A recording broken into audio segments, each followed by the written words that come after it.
छोटे से गांव में महेश, उसकी पत्नी गीता और उसकी बूढ़ी माँ रहते थे। उनका जीवन बहुत साधारण था।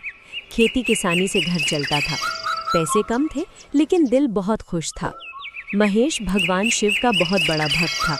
हर सुबह सूरज निकलने से पहले उठता, स्नान करता और पूरे श्रद्धा से भगवान शिव की पूजा करता। महेश के लिए भगवान शिव सिर्फ भगवान नहीं बल्कि उसका सहारा थे।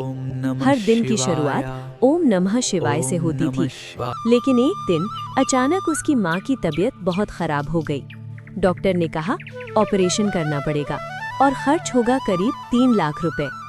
ये सुनकर महेश के पैरों तले जमीन खिसक गई। उधर लगातार बारिश की वजह से उसकी फसल भी बर्बाद हो चुकी थी। घर में पहले से ही पैसों की तंगी थी। महेश हर किसी के पास मदद के लिए गया, लेकिन हर जगह से उसे सिर्फ ना ही मिली। तभी गीता ने कहा, महेश एक बार सेठ चुन्नी के पास जाकर देखो। महेश उम्मीद लेकर सेठ के पास गया, लेकिन सेठ ने उसे पहचानने से ही इनकार कर दिया।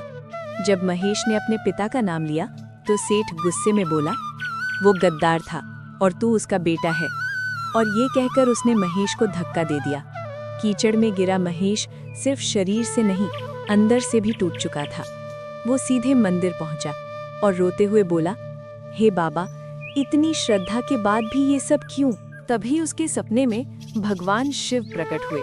उन्होंने कहा, महेश, तुम मेरी परीक्षा में सफल हुए हो। उन्होंने उसे एक मुट्ठी चावल दिए और कहा, इसे अपने घर, खेत और तिजोरी में रख देना, सब ठीक हो जाएगा। सुबह जब महेश की आंख खुली तो उसके हाथ में सच में वो चावल थे।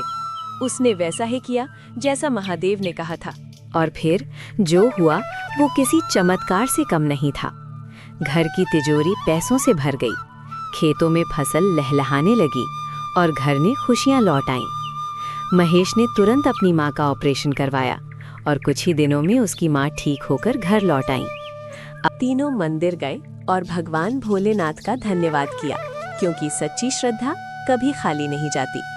अगर आपका विश्वास सच्चा है तो भगवान जरूर साथ देते हैं। सब मिलकर बोलो, हर हर महादेव।